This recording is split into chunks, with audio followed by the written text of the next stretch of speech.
नमस्कार विद्यार्थी मित्रांनो, आपण येणाऱ्या कंबाईनसाठी एक रिव्हिजन सिरीज चालू केलेली आहे। त्यातले आजचे लेक्चर आहे पंडिता रमाबाई यांच्याबद्दल। तर बघूया त्यांची संपूर्ण माहिती। त्यांचा जन्म झाला आहे 30 एप्रिल 1888 मध्ये। त्यांना महाराष्ट्राची तेजस्विनी म्हणतात। वडील आहेत अनंत शास्त्री डोंगरे आणि आई आहेत लक्ष्मीबाई डोंगरे।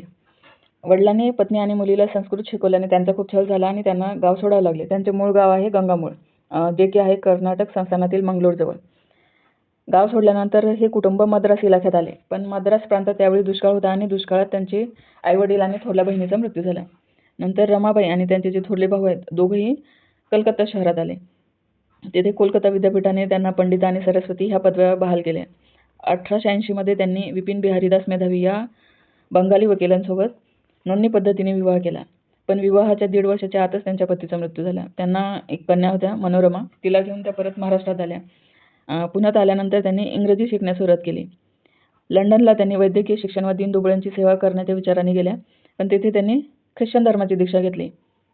त्यांचे बाप्तिस्माचे नाव होते मेरी रमा, पण हे नाव त्यांनी कधी वापरले नाही। त्या रमाबाई डोंगरे मेधावी असे जोडनाव वापरत। सुबोध पत्रिका या साप्ताहिकात त्यांनी मी ख्रिश्चन धर्म का स्वीकारला या शीर्षकाचा लेख लिहून खुलासा केला। नंतर 1886 मध्ये त्या इंग्लंड सोडून अमेरिकेला गेल्या। तिथे त्यांनी आनंदीबाई जोशींचा पदवीदान समारंभास उपस्थित राहिल्या। आता बघूया आर्य महिला समाजाबद्दल। आर्य महिला समाजाची स्थापना कधी झाली तर 30 एप्रिल 1882 पुण्यामध्ये। या स्थापनेत मदत कोणी केली? न्यायमूर्ती रानडे, राघव भांडारकर आणि वामन आबाजी मोडक। शाखा लक्षात ठेवायची गरज नाही, फक्त स्थापना कुठे झाली एवढंच। नंतर 1882 मध्ये त्यांनी हंटर कमिशन समोर साक्ष दिली। त्या साक्षेतील मागण्या बघा। प्राथमिक आणि माध्यमिक शिक्षण सक्तीचे करावे, स्त्रियांना शिक्षणासाठी शिष्यवृत्ती द्याव्यात, स्त्रियांना वैद्यकीय शिक्षण देण्यात यावे, मुलींच्या शाळा तपासण्याचे काम स्त्री इन्स्पेक्टरनेच करावे, मुलींच्या शाळेतील शिक्षकांना जास्त पगार देण्यात यावा। ठीक आहे, याचा परिणाम काय झाला तर सर हंटर यांनी भाषणाचे भाषांतर आहे हे व्हिक्टोरिया राणीला पाठवले। त्यामुळे स्त्रियांचे वैद्यकीय शिक्षण आणि दवाखान्याबाबत निर्णय घेतले गेले। नंतर 1881 चे जे काँग्रेसचे अधिवेशन आहे त्याला 8 स्त्री प्रतिनिधी उपस्थित होत्या। त्यापैकी ह्या ज्या 4 प्रतिनिधी होत्या त्या आर्य महिला समाजाच्याच होत्या। आता बघूया रमाबाई असोसिएशन बद्दल।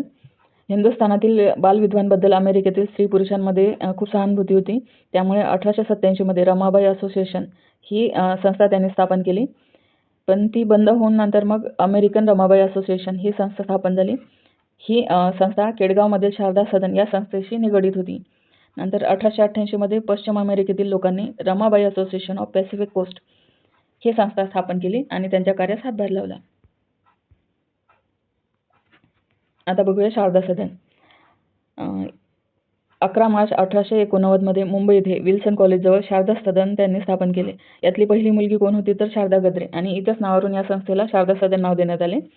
पहिली बालविधवा विद्यार्थिनी आनंदीबाई कर्वे।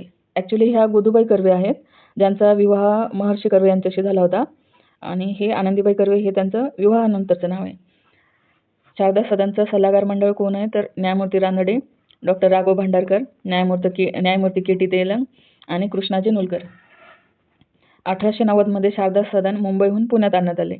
नंतर 1892 मध्ये संस्था स्वतःच्या मालकीच्या इमारतीत गेली। याचे उद्घाटन कुणी केले तर आत्माराम पांडुरंग तरखडकर यांच्या उपस्थितीत झाले। नंतर 1893 काही मुलींनी ख्रिश्चन धर्म स्वीकारला ही बातमी पसरल्याने खूप वाद झाला। याचा परिणाम काय झाला तर डॉक्टर भांडारकर, न्यायमूर्ती रानडे आणि चिंतामण भट यांनी सल्लागार मंडळाचा राजीनामा दिला। पुण्यातून 34 मैल अंतरावर 100 एकर जमीन घेतली त्यांनी केडगाव येथे, आणि तिथे शारदा सदन स्थलांतरित केले। आता बघूया पंडिता रमाबाईंची ग्रंथसंपदा।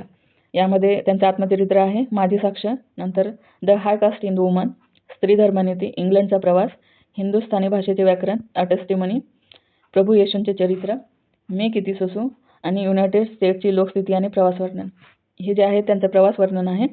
नंतर माझी साक्ष, आत्मचरित्र आणि हाय कास्ट इन वुमन ते सोडून एक स्त्री धर्मनीती, हे 3च त्यांचे ग्रंथ लक्षात ठेवा। आता बघूया रमाबाई यांनी सुरू केलेल्या संस्था। एक आहे कृपा सदन, हे चालू केलं त्यांनी पतित स्त्रियांसाठी। नंतर आहे बातमी सदन, हे चालू केलं त्यांनी अंधांसाठी। महाराष्ट्रातील अंधांसाठी निघालेली ही पहिली शाळा, ही महाराष्ट्रातीलच नाही तर भारतातील अंधांसाठी निघालेली पहिली शाळा होती। नंतर शारदा सदन हे होतं बालविधवांसाठी। नंतर सदानंद सदन अनाथ बालकांसाठी। मुक्ती सदन ख्रिस्ती धर्माचा प्रसार करण्यासाठी त्याची स्थापना केली होती। आता पंडिता रमाबाईंबद्दल जे गौरवोद्गार काढलेले आहेत त्याबद्दल बघूया. 1919 मध्ये ब्रिटिश सरकारने त्यांना कैसर-ए-हिंद ही पदवी दिली. 1913 मध्ये त्यांची मुलगी मनोरमा अंध विद्यार्थ्यांना ब्रेल लिपीतून शिकवत असे. ठीक आहे. गौरवोद्गार काय आहे तर मॅक्स मुलर काय म्हणायचे, रमाबाईंच्या प्रबोधन कार्याची तुलना त्यांनी राजाराम मोहन राय यांच्या कार्याशी केली. महर्षी धोंडो केशव कर्वे हे म्हणत, महाराष्ट्रात विधवा शिक्षणाच्या इमारतीचा पाया घालण्याचे अत्यंत श्रेष्ठ कार्य हे पंडिता रमाबाईंनीच केले आहे आणि अशा पराक्रमी स्त्रिया भूतलावरही मिळायच्या नाहीत. लोकमान्य टिळक काय म्हणायचे तर रमाबाईंची इतर काही असो पण बाई बुद्धिमान आणि निर्धड्या छाती. पण संपूर्ण माहिती बघितली. तर हे लेक्चर तुम्हाला कसं वाटलं हे कळवा. याची PDF डिस्क्रिप्शनमध्ये एक टेलिग्राम चॅनलची लिंक दिलेली आहे. त्या चॅनलवर जॉईन केल्यानंतर तुम्हाला फ्री PDF अवेलेबल होईल. थँक्यू.